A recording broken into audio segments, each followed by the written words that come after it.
This show is sponsored by Realtor Cynthia Baer, Putting Down Roots.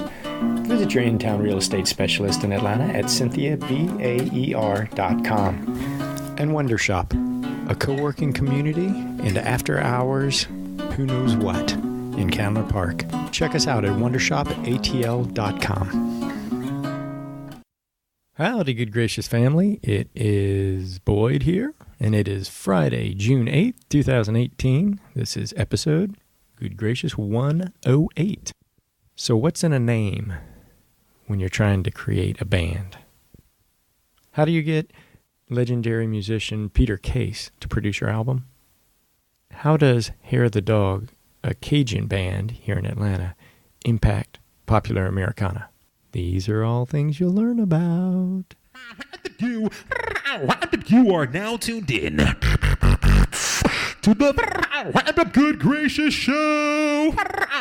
Welcome. So summer's fully on us. I am gearing up. In just over a week, we're going to have Good Gracious number 12 down at the Switchyards Downtown Club. Our variety show with music aplenty and some comedy and some great wordsmiths and some terrific people. It's going to be a wonderful time. So if you don't have your tickets, go to goodgracioushow.com.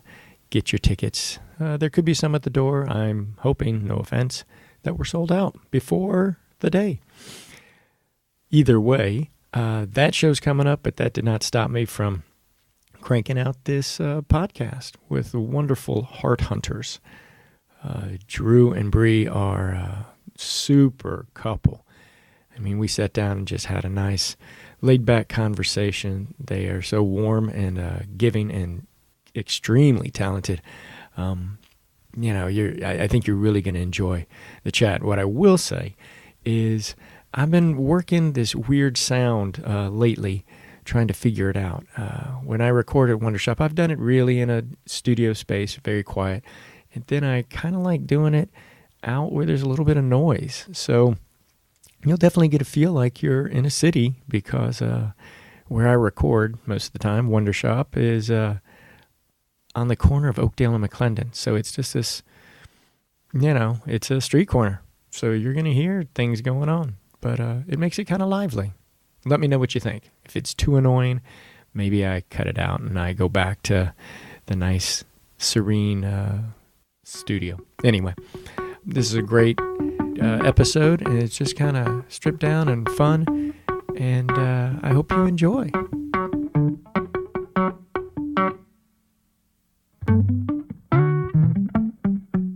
Well, I am Brianna Blackbird. I'm Drew DeMann. And we are Heart Hunters. What do you play?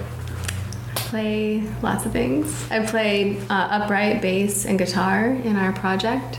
I sing. Yeah, she's a pretty amazing singer. And I play guitar and pedal steel and sing.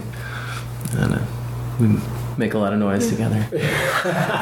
How long have you been Heart Hunters? Well, we've been Heart Hunters for maybe a year and a half. Before that, we were Pretend Sweethearts, and we were a band in Portland, Oregon. And so what gets you all the way across the country? I am from Atlanta. And so when we left Portland, we went through a very circuitous path, by way of many thousands Bolivia. of miles into South America, and ended up coming back here kind of out of necessity, and we stayed because we liked it. So this wasn't your ultimate goal? it wasn't the plan at all. No, we wanted to live in Latin America.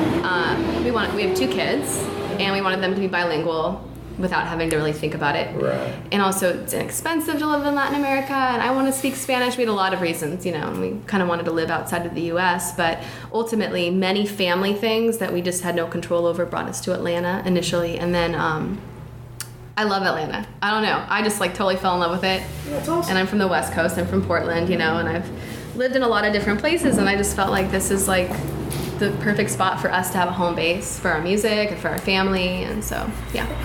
Good. Yeah. That's what we need. We need more people, more creative, wonderful folks to come to the South. Yeah. We feel really good about being here right now.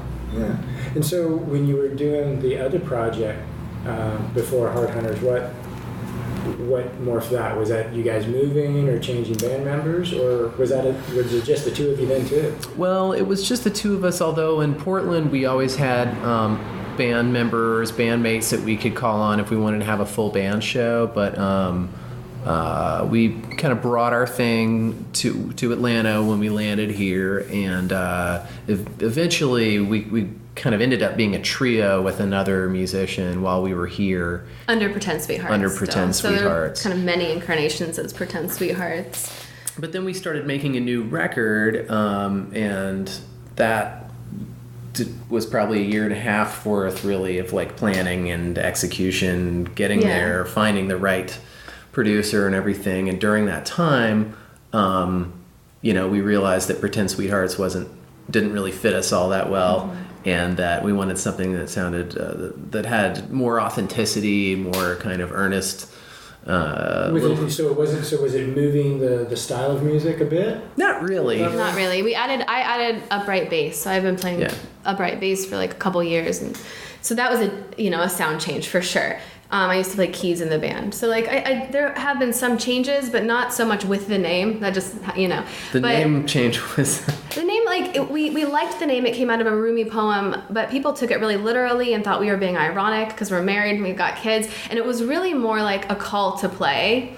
Like we all get to either have a lot of fun and play, or we can have a really hard time and focus on like all the details of life that we probably shouldn't be focusing on, and like get caught up in BS. And so we're like, we should choose to be happy and play, even as adults, But anyway, so it was kind of like a heady name and lots of explaining. Which is funny because you would think there'd be no explanation required. It became kind of it was a weight on your back. It was, the conversation of are you really pretend happened so many times that I think the 75th time it happened, I was like, oh, this name isn't quite representing us correctly. I'm like, are you really superficial? Yeah. No, I mean.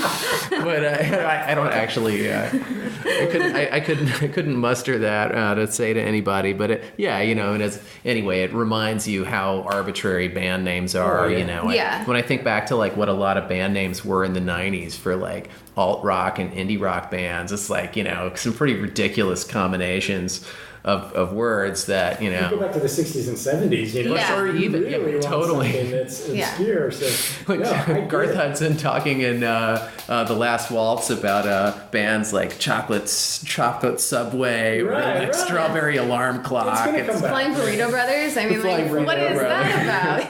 That's a band name. Having to sit down with somebody and explain it. Having burrito in your name, like it's a choice. That's a choice. Right? Yeah. It sticks in there. Well, and that's the thing that I think sometimes musicians can be, snakes or chameleons of sort, and that when they can change the name, it gives them the freedom to go, okay, I can shed that sound. You know what I mean? Or that instrument. Yeah. Or I can become more fully this other thing, Yeah.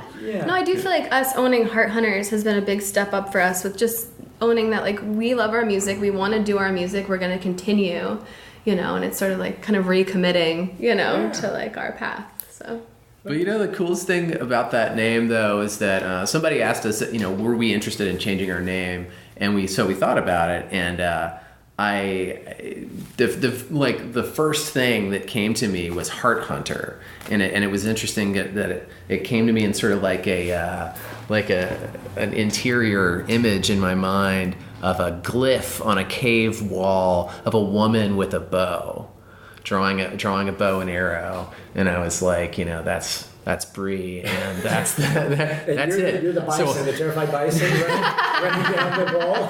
Exactly. Yeah. But it was like, but we're like, not necessarily out there killing anything with the bow, but we're like aiming for the heart, and we're like hunting for something. We're looking on a quest for something, and we're like, sort of spiritual questers, both of us by nature. And so it really, it fit. And I suggested Heart Hunter, but we ended up choosing Heart Hunters. Mm-hmm. But just so that you wouldn't then have to answer which one of you. Right. It's all of us. Yeah. Exactly.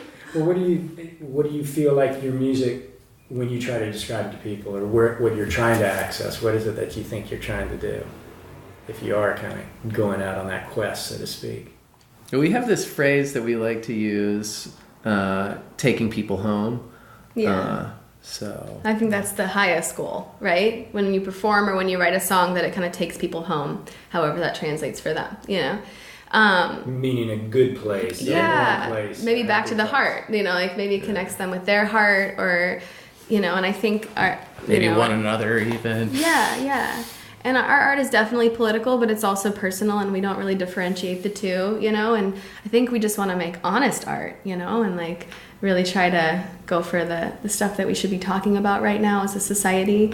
And oftentimes that ends up being a really personal song. You know, you think you're writing something that's so personal, but it's like really, really collective, and we're all kind of working through it, you know, together. So was the process of doing the album, was it an easy one, or was it stopgap? It wasn't linear. I was going to say, But I get a feeling that there's probably not a lot that is linear. There's not a lot. I can see little waves.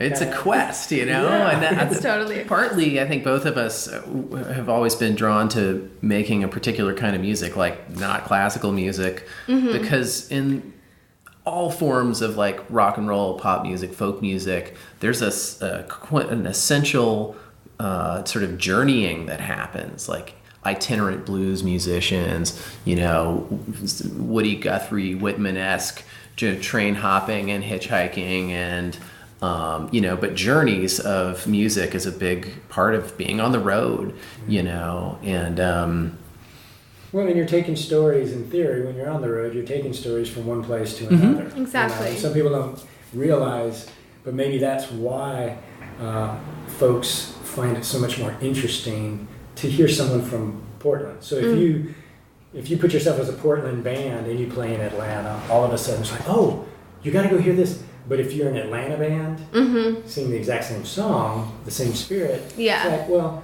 local people can't be as interesting as others. Right. Yeah, on a certain level. And also there's a great tradition within music that goes back how many thousands of years of traveling, storytelling, you know, bards of all different cultures around the world who would bring news and stories and entertainment to people, you know, before there were books even. Or church people to tell you what you can't learn about. Right. Whatever the case might be. Yeah, totally. Yeah. Well, that's cool. Well, so you've been getting some good press, right? People are liking the new song? Yeah. Is it where you wanted it to land, you feel? Yeah, no, I feel we were surprised. Like the path wasn't linear, but we're perfectly like it's all been really wonderful. You know, working with Peter Case, our producer, was an amazing experience. How did that happen? I wrote him an email when we were in Bolivia, and I was like, "We really love you." She was a fan. Well, we were getting married, and I was like, it'd be a great wedding present to like go hang out with Peter Case, you know. Well, we were gonna see if we could open for him, or have something to do with him. Yeah, and it ended up being that he produced our album, you know. And did he write back thank you very much? he was so nice. So he was like, let's meet up for coffee or something. You know, we met up and in San Francisco. Oh, No, we went on tour. We went on tour the West Coast, and anyway, yeah, we met up with him, and then maybe like 9 months later did we ask him to produce the record. But we kind of got to know him. I think we hung out with him a few times even. He's a really awesome guy. I mean, he's totally willing to meet up. He's been coming to and hang Atlanta out. a lot. Yeah, lately, and too, we came and saw him probably a couple times here. But anyway, he agreed to produce it, and he definitely did it in his own way. Like he came here and we did pre-production in person, and it was also like songwriting school. So it was such a trip. We're like sitting in our unfinished house in like the room we had finished in Fife, Georgia, you know, out in the sticks, and working out all the stuff for our songs and adding new songs. How did that process go? I mean, I'm sure it's different with every producer and every personality, but you didn't say, Peter, we've got everything done. We're here. We're ready to just record. We had a bunch of songs that we had written, and you know, we had sent him demos, and you know, we had lyric sheets, and we had songs that were, you know, finished but still could be well revised. And Peter's really you know, I mean, he probably wouldn't like me to put it this way, but he's like a craftsman of songwriting. He knows the craft so well. He's ultimately a very intuitive type of composer, songwriter, though, and so he doesn't make such a big deal of the craft of it. But he shared with us like all of his strongest craft. And So it's like you were going to class a little. we were bit. totally Yeah, going he to teaches class. songwriting classes. Taking notes? Were you taking notes? Or did you just, like, Oh yeah, and it's like no, it's like I We were Peter together Kay's for, like like, in my 8 head hours at a this day. point. Like no, I'll be like writing a song now though, and I'm like writing the chorus, and I hear What Peter did be Peter like, do? "You should totally alternate the lyrics for the next chorus," and I'm like, "Okay, Peter," in my head. Thanks. There's a little angel on your shoulder. Yeah, That's what it is. yeah. Itinerant blues angel. Yeah, seriously. Yeah. That is cool. Yeah. So he helped. Do you think he changed where you guys were headed on some level, or did he just Yeah. kind of refine? Or I think he refined. I mean, I think we were headed, and I think in a certain direction. I think he respected that too. Like I feel like he really saw what we were doing, and then just helped us kind of edit. You know, and that's. Yeah. We Yeah. came up with, though, the cool thing that was it where he did really change the direction, though, was I think we thought we were going to make a much folkier Oh record yeah, that's true. with a little bit of drums and bass and voice and song centered and kind of more acoustic than anything else. And while we did continue with a mostly acoustic sound, we did have bass and drums on way more tracks. And Which was pedal so steel and electric fun. guitar and a lot of instruments. So fun, yeah. So it ended up being a much, I mean, it's not Fuller, rock, Yeah. but it's rock. Yeah. It's folk rock and sort of Yeah. rock. It's got rock and roll It's elements in Americana a way or that. something, yeah. But Yeah. Peter's sense of all the rock and roll idioms is really expansive, and he knows all the folk stuff and all the rock Yeah. stuff, and so it was really cool to make a more rock and roll record with him than we thought we were gonna. Yeah, and the songs we chose really lent themselves to the full band. And it's kind of cool because it inspired us to have, now we have a full band that we put together in Atlanta. We played a couple shows over the last month with the full band. And it's, I mean, that's kind of what we want to do. That's like what we aspire to. We can be a folk duo all day long and we love it, you know. But yeah, it's super fun to. So how do you, just out of collaborate. curiosity, when you're putting together a band, if you just moved, you hadn't been back here long, obviously. We've been back here for 2 years. So finding the band, you just had old friends. Well, you know, kind of. I guess they're new made friends, more like really. new friends who That I've are- run in similar overlapping circles with Yeah. for many years, and have. Because Drew had a band in Atlanta for many years, No River City. And so we came back with a lot of music friends, you know, that already existed here. And Drew was here for like 35 years, right? Yeah, I grew up Before here and didn't leave he until I left. was like 35. But actually, everyone that's playing in this new Is new Atlanta. band is like, yeah, they're all from Atlanta. Everyone, right? Yeah. Maybe not Chris, but anyway, it's like it's like new people, but people we just hang out and jam with, and we were Yeah. like, wait, why It's don't we this just get on wonderful stage with new family people, that too? we are really tight with, Yeah, and yeah. they have these wonderful gatherings at their place in East Atlanta, and it's like a couple, and they have kids who are older kids, but lots of kids, and then his mother, Barbara Panter, is an amazing fiddler, musician, singer, folklorist. The Rosin Sisters Well, is her band. I actually was just emailing with them the other day, and Oh, right she on. said, "You need to check with Barb. She's got something going." That's all she said. She's got something going, and I was like, I don't know what that. Barbara means has or where a to couple go from. things She's got going. some She's got something some going. stuff going. She's yeah. amazing.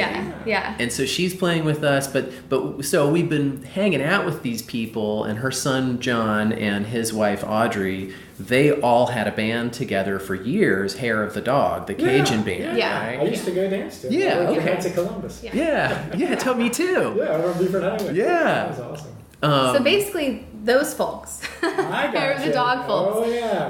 and you know, Whit kind of passed away about a year ago, who was, you know, a big part of Hair of the Dog, obviously, but yeah, this we kind of great fell into this folk family, family. and it's super sweet, and we love it. Yeah. Yeah. Everybody plays instruments, everybody sings. It's just this beautiful, nurturing atmosphere, you know, and Barbara is like a national treasure of folk music. And She's like a living anthology. It's so cool. Yeah. Yeah. She just knows all the songs and. Sounds like you landed okay. Yeah. Oh, we did.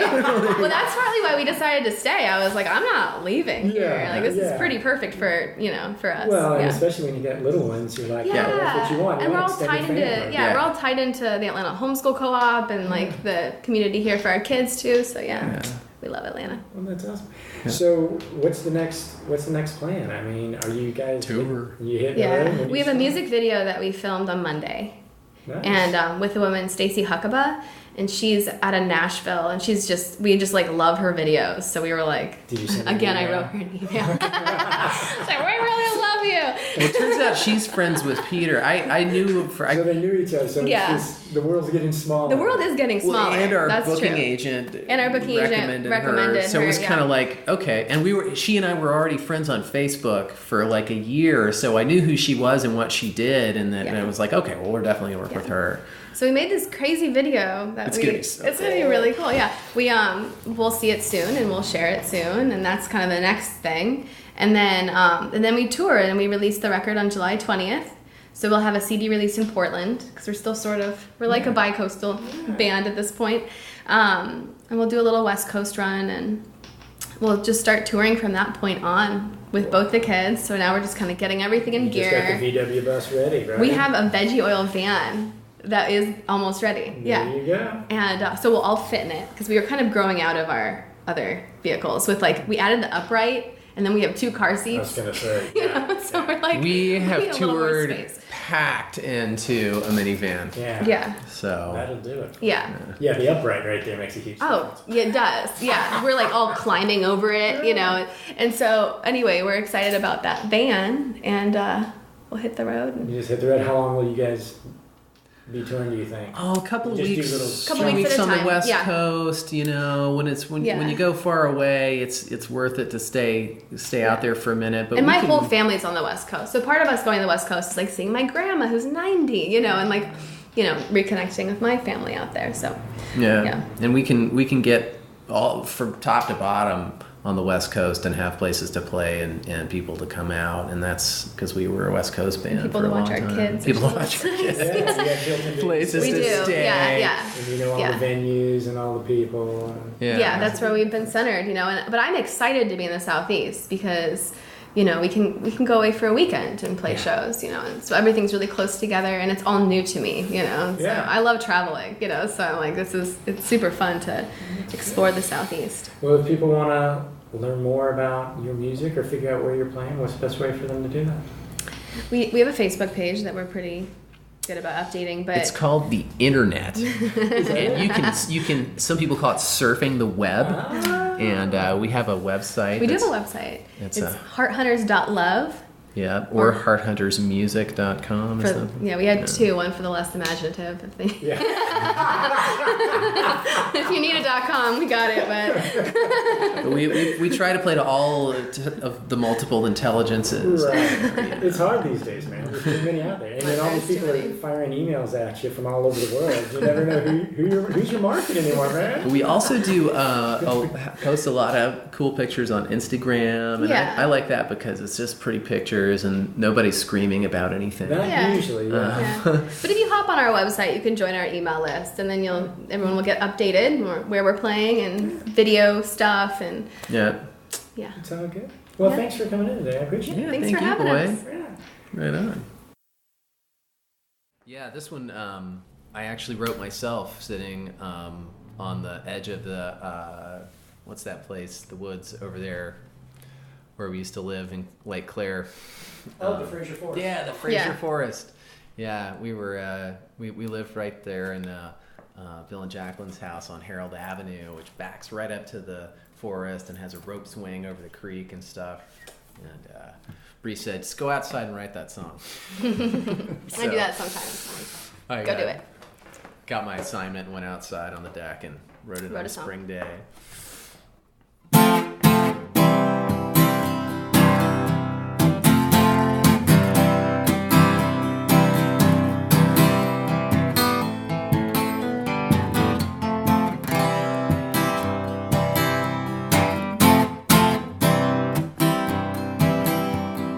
Are you lonesome in California? Counting waves and orange along the shore. Sleep in the redwoods. Have a good childhood. May its summer be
always the moon. There's always the moon. There's always the moon. There's always the moon. There's always the moon. There's always the moon. There's always the moon. There's always the moon.